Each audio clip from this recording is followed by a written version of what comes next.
Je me sens entouré des anges. Il y a le prophétique. C'est-à-dire, je vois, j'attends, je sors de ma maison dans cette atmosphère. J'ouvre le portail de la parcelle. Je traverse la rue. Les gens qui passent. 5h40. J'ouvre l'église. Lorsqu'on n'a pas mis je fais mon truc là. Je suis debout. Mon problème, c'est que je sens. Je vais dire à quelqu'un, tu vas découvrir et faire l'expérience de la gloire. C'est alors que tu deviendras conscient de sa présence. C'est celui de tous les intervenants ici. C'est sûr. La présence de Dieu. Mais la difficulté, c'est quoi?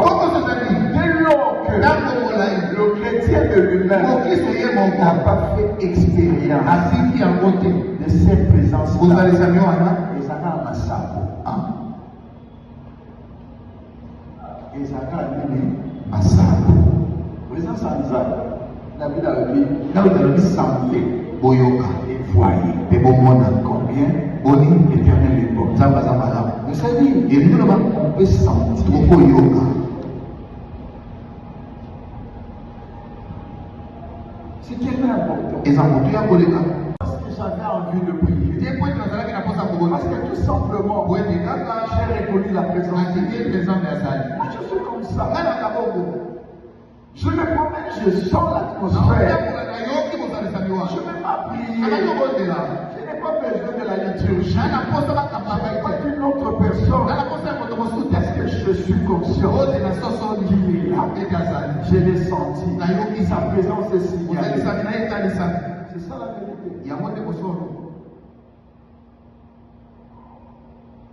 Ne sois pas un inconscient. La présence de Dieu. Tu ne vivras pas la gloire.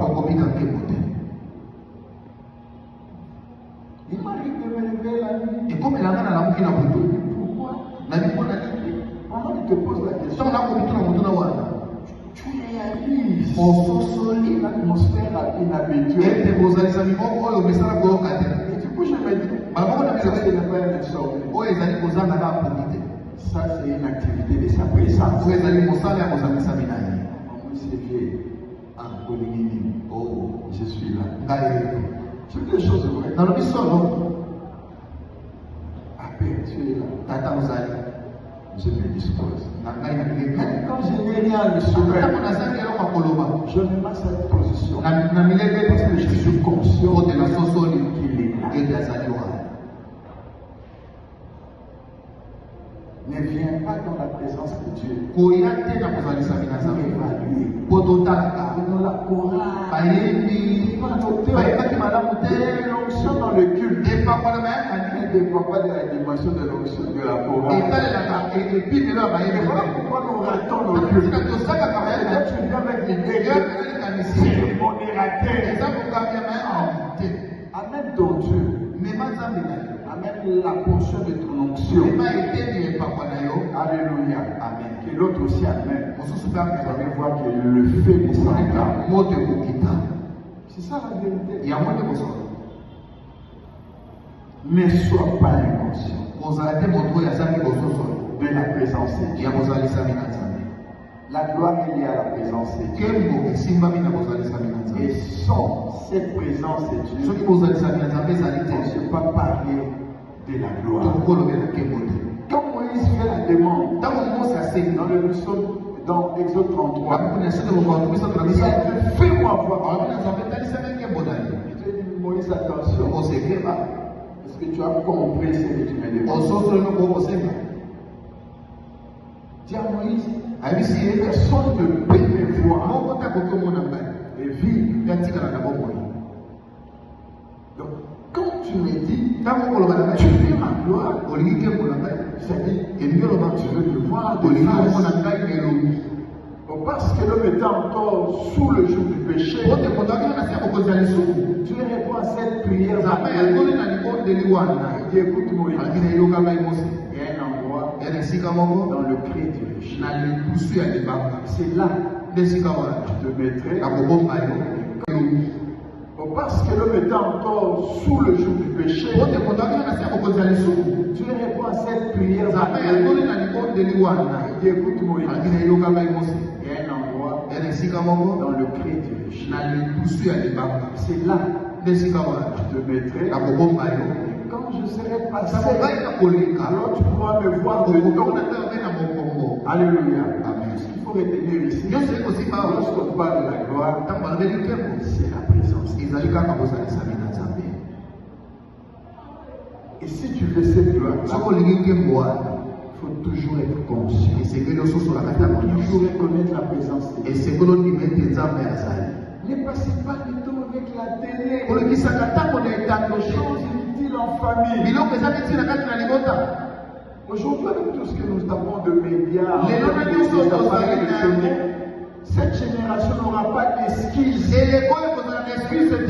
un jour on se retrouve au ciel, Dieu te dira, vous avez créé des casses et partout.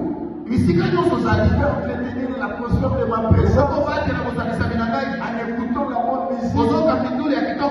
Aujourd'hui, regarde ce que toi tu fais avec ton portable. Tu es sur le TikTok. Oh, laissez-vous faire. Vous cherchez quoi?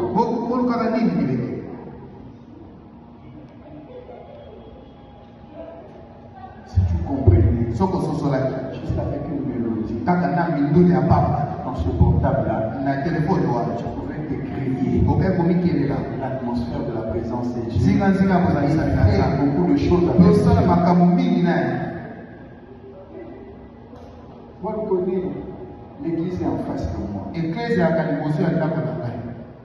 comme je dis de mon sac, dans le temps, concernant la présence de Dieu, Jacques Busso m'a beaucoup interpellé. Le psaume 11, le verset 3 à 4. Écoutez ce qu'il avait dit. Comme le fondement sont renversés, le juste, que fera-t-il? Mais une réponse est donnée. Une réponse très bizarre. Le verset 4. L'Éternel, Yahweh, est dans son saint temple. L'Éternel, Yahweh, a son trône dans le ciel. Ses regards, ses paupières sont des fils de l'homme. Que veut-il? Lorsque les fondements sont ébranlés, comme dans la société, il y aura trouble, il y aura crise, il y aura difficulté, il y aura tout genre de problème. Quelle sera l'attitude de ceux qui comptent? Quelle sera l'attitude des fils? David ne donne pas la réponse. Mais il nous donne sa réflexion. Il dit, l'Éternel est dans son sein. Il a son trône dans les cieux. Ses regards, ses paupières, sont de fils. Vous savez quoi? Quand on est inconscient de la présence de Dieu, l'on peut passer à côté de sa bénédiction, de sa guérison, de sa délivrance. Nous sommes ici, mais ceux qui sont dehors, c'est mon corps peut-être de nous. Qu'est-ce qu'ils font dans les temps? Ils nous embêtent avec leur sonom. Parce qu'ils sont sans révélation. Parce qu'ils n'ont pas conscience de la présence de Dieu. Alors que lorsqu'on parle de la gloire, David savait que la gloire est liée à la présence de Dieu. Dans cette présence-là, elle est effective. Elle est manifeste dans le temps. Voilà pourquoi dans le psaume 26, il dit j'aime le séjour de ta maison éternelle, lieu où habite ta gloire. Il avait conscience d'une chose. Et si je vais la gloire, elle est liée à la présence de Dieu. Vous trouvez cette présence de Dieu, c'est dans la maison de Dieu. C'est dans l'église. Voilà pourquoi il dit pour mieux un jour, tant que pas vu, avec leur surnom. Parce qu'ils sont sans révélation. Parce qu'ils ont conscience de la présence de Dieu. Alors que lorsqu'on parle de la gloire, David savait que la gloire est liée à la présence de Dieu. Dans cette présence-là, elle est effective. Elle est manifeste dans le temps. Voilà pourquoi dans le psaume 26, il dit j'aime le séjour de ta maison éternelle, lieu où habite ta gloire. Il avait conscience d'une chose. Et si je vais la gloire, elle est liée à la présence de Dieu. Vous trouvez cette présence de Dieu, c'est dans la maison de Dieu. C'est dans l'église. Voilà pourquoi il dit pour mieux un jour, tant que pas vu, je suis dans la joie. Quand on me dit allons dans la maison de l'Éternel, David comprenait. Je demande à l'Éternel une chose que je désire ardemment. Je voudrais habiter dans son tabernacle. Et tout se passe dans la présence de Dieu. C'est dans la présence de Dieu qu'il y a les actions de Dieu. C'est dans la présence de Dieu qu'il y a la manifestation de Dieu. C'est dans la présence de Dieu que les surnaturels te libèrent. Quelqu'un qui est ignorant, la présence de Dieu passera toujours à côté. Il y a ton voisin, on ne vient pas dans la présence de Dieu pour son ami. Il y a des gens qui passent leur temps. Alors que nous sommes dans un culte à regarder le voisin. Il avait vu quelle chemise. Tu avais vu ses babouches. Tu es inconscient de la présence de Dieu. Voilà pourquoi depuis que toi tu fréquentes la présence de Dieu, tu es méchant. Tu es resté la vie. Aujourd'hui, il y a risque si tu changes pas, tu peux faire comme ça. Non, prenons conscience de la présence de Dieu. Il y a des moments où tu peux prier. Mais toute manifestation, c'est dans la sanctification. Il ne faut pas venir nous impressionner. Cher frère, si tu parles terrible. Mais un économiste, un point vous n'avez pas l'idée. Un jour je l'ai appelé. Comment ça se passe? Ton Saint-Esprit. Parce que moi là, même pour un rien, mon Saint-Esprit là est attristé. Avec tout ce que tu as comme expérience dans le péché.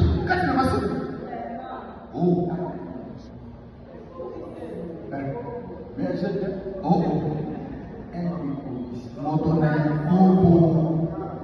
non, éviter le péché. Il m'a pas la première vertu. Et l'autre avec la pureté, c'est que tu t'attireras la présence de Dieu. Je dors, je me réveille n'est pas un instant. J'ai besoin de toi. Parce que je sais qu'il est là. C'est automatique. Que je sois attaqué. Ce n'est pas le temps où on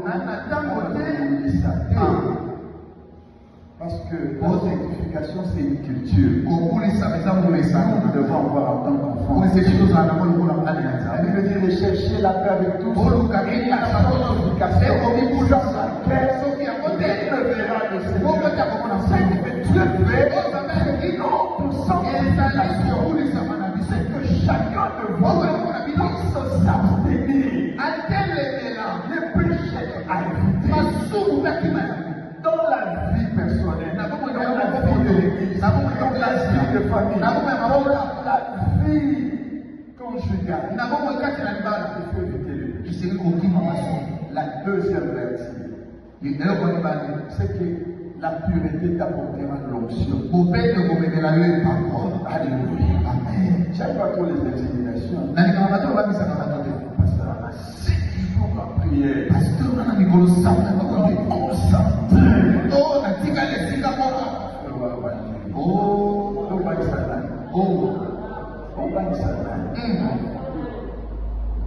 C'est pas moi qui ai ça. Moi, quand j'ai une éducation, c'est pour ma vie. Je mange, je bois, je soupe dans mon salon. Je suis en bonne terre. Ce sont des conséquences de ma piété. David dit, la sainteté, comme on vient à ta maison. Et pour qu'il faut que tu comprends que tu es le temple de Dieu. Tu dois rechercher constamment la sainteté. Et tu verras que la gloire de Dieu sera toujours sur toi. La troisième vertu, c'est que la pureté t'apporte l'élimination. Le rayonnement. Le monde ne peut pas comprendre. Mais toi, tu dois comprendre. Pourquoi? Parce que la Bible dit dans les 60, sur toi, l'Éternel s'élève. Sur toi, sa gloire apparaît. Et la Bible dit, les nations marcheront à ta lumière. C'est toi qui es censé briller dans le ténèbre. Si dans ta famille a le ténèbre, tu n'as pas besoin de dire, je vais quitter la famille parce que la sorcellerie, s'il y a le ténèbre, cherche la sanctification. Dieu viendra sur toi, tu auras l'onction, tu vas rayonner, tu vas éclairer le ténèbre de ta famille. David dit, oh Dieu, c'est pas ta lumière. Comment nous avons cette lumière? C'est lorsqu'on se concerne. Alléluia. La gloire de la deuxième maison, c'est la plus grande. Lorsque ceux de la deuxième maison vont comprendre que la sanctification est la règle d'or. Je vois que j'ai des gens, pasteur, quels sont le conseil que tu peux me donner pour bâtir un ministère prospère? Les derniers que j'ai reçus, c'était le G. Je lui dis, tu vois, mon ancien ministère quelque part ici. Et bientôt tu vais mettre une église. Tu vas compte. Un des conseils. Tu vois, c'est des paniers. Fais le ministère. Mais on va le faire dans ce panier. C'est pas facile. J'ai dit l'argent de suivre. Tu ne prieras pas pour là. Il est resté silent. C'est comme s'il était tué. Amen. Amen. Pourquoi? Il y a la cupidité comme péché. On a vu de la domination. Pourquoi? Parce qu'il jouissait de la gloire. Mais un jour, l'homme va faire le choix de désobéir à l'ordre de Dieu. Et c'est par là que le mal a commencé. Que le péché est entré dans le monde. C'est comme ça que Paul dit dans Romains 3:23. Car tous sont péchés, sont privés de la gloire de Dieu. La gloire a été bannie à cause du péché. Le péché est la toute première des choses à éviter. Et je vais m'expliquer. Le Dieu de la Bible, et c'est Dieu qui est saint. Dis à ton voisin, Dieu est saint. Dieu est saint. Lorsqu'on dit Dieu est saint, qu'est-ce que cela veut dire? Dieu est saint. Il y a trois argumentaires. Dieu est saint parce qu'il est séparé du péché. Dieu est saint parce qu'il est séparé du péché.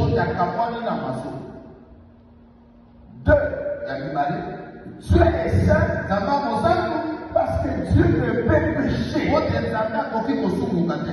aucun jour. Dieu ne péchera. Et trois, Dieu est saint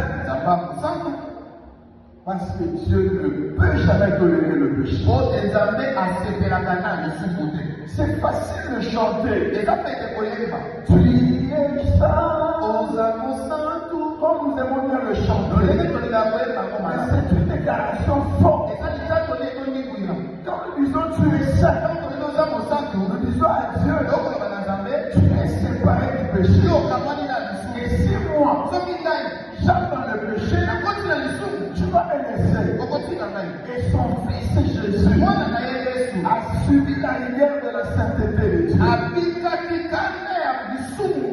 Alors qu'il était sur la croix, Paul dit, lui qui n'avait point péché, Dieu l'a fait devenir péché, afin que nous devenions justice de Dieu en lui. Et c'est ce qui a poussé Jésus à crier sur la croix. Eli, lama sabachthani. Mon Dieu, pourquoi m'as-tu abandonné? Le Fils a été abandonné.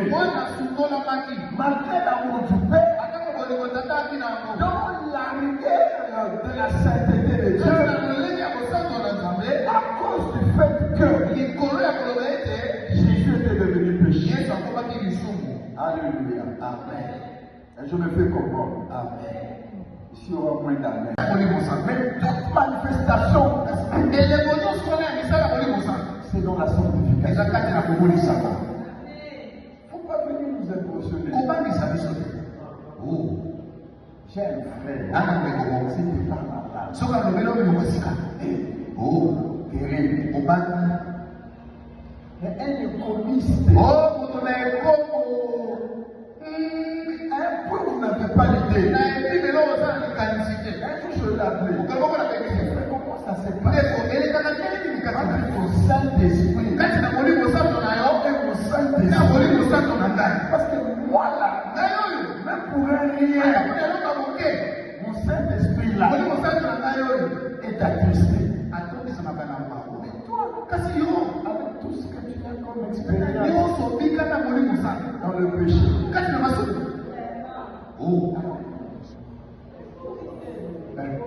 Mais je dis,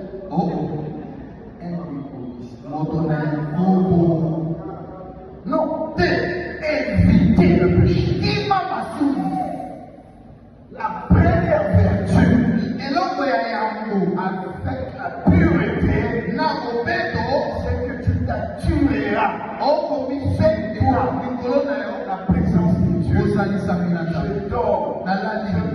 Ce n'est pas un instant. J'ai besoin de toi. Parce que je sais qu'il est là. C'est automatique. Que je sois attaqué. Je n'ai pas le temps où parce que la sanctification, c'est une culture. Nous devons avoir en tant qu'enfants. La Bible dit de chercher la paix avec tous. La sanctification, dans laquelle on verra le Seigneur. Ce que Dieu fait, c'est notre sanctification. C'est que chacun de vous puisse s'abstenir. Le péché à éviter. Dans la vie personnelle, dans la vie de l'église, dans la vie de famille, dans la vie conjugale, la deuxième vertu, c'est que la pureté t'apportera l'onction. Alléluia. Amen. J'aime pas trop les intimidations. C'est qu'il faut la prière.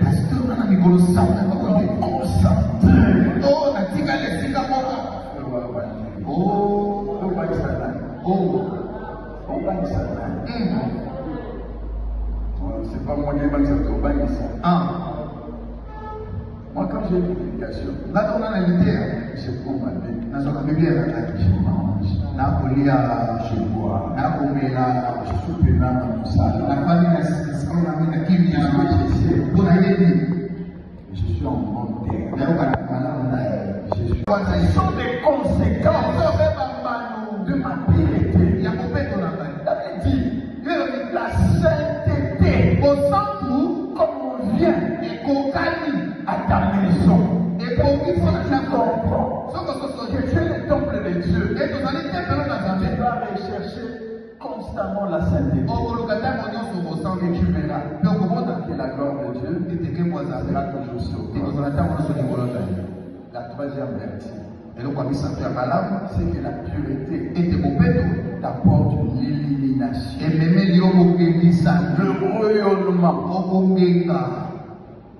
Le monde ne peut pas comprendre.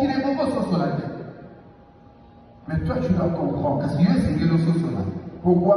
Parce que la Bible dit dans les 60, sur toi, l'Éternel s'élève. Sur toi, sa gloire apparaît. Et la Bible dit, les nations marcheront à ta lumière.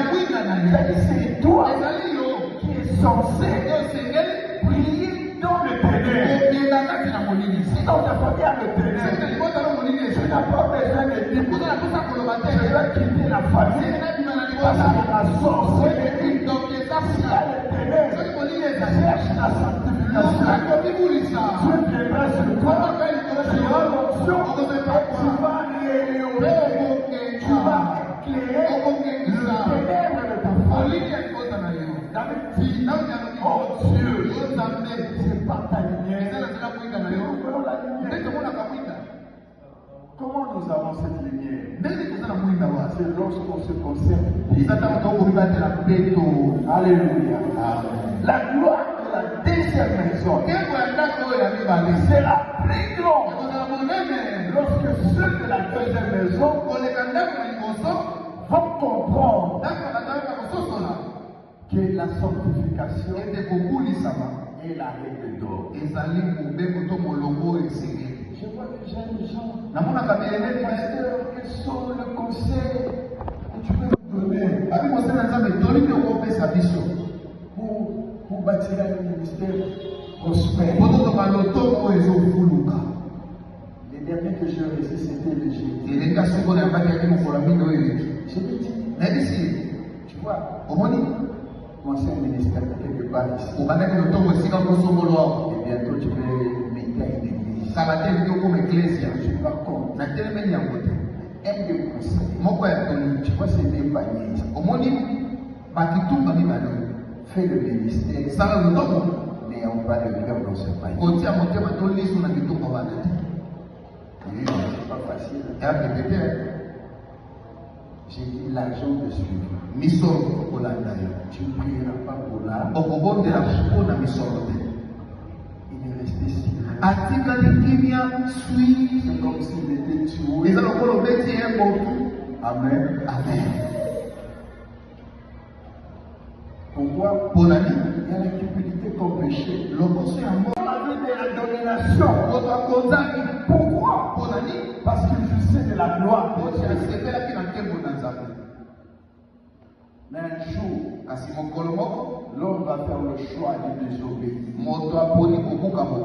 à l'ordre de Dieu. Et c'est par là que le mal a commencé. Que le péché est entré dans le monde. C'est comme ça que Paul dit dans Romains 3:23. Car tous sont péchés, sont privés de la gloire de Dieu. La gloire a été bannie à cause du péché. Le péché est la toute première des choses à éviter. Et je vais m'expliquer. Le Dieu de la Bible, et c'est Dieu qui est saint. Dis à ton voisin, Dieu est saint. Dieu est saint. Lorsqu'on dit Dieu est saint, qu'est-ce que cela veut dire? Dieu est saint. Il y a trois argumentaires. Dieu est saint parce qu'il est séparé du péché. Dieu est saint parce qu'il est séparé du péché.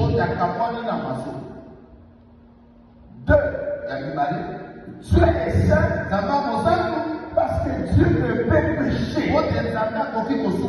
En aucun jour, Dieu ne péchera.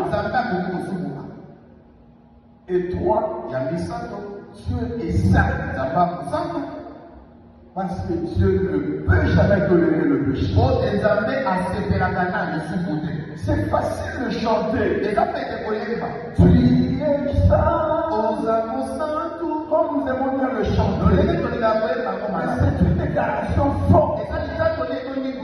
Quand nous disons tu es saint, nous disons à Dieu, tu es séparé du péché. Et si moi, j'aime dans le péché, tu vas me laisser. Et son fils Jésus a subi la rigueur de la sainteté de Dieu. Alors qu'il était sur la croix, Paul dit, lui qui n'avait point péché, Dieu l'a fait devenir péché, afin que nous devenions justice de Dieu en lui. Et c'est ce qui a poussé Jésus à crier sur la croix. Eli, lama sabachthani. Mon Dieu, pourquoi m'as-tu abandonné? Le Fils a été abandonné. Malgré l'amour du Père, dans la rigueur de la sainteté de Dieu, à cause du fait que Jésus était devenu péché. Alléluia. Amen. Et je me fais comprendre. Amen. Ici, on va moins d'amen.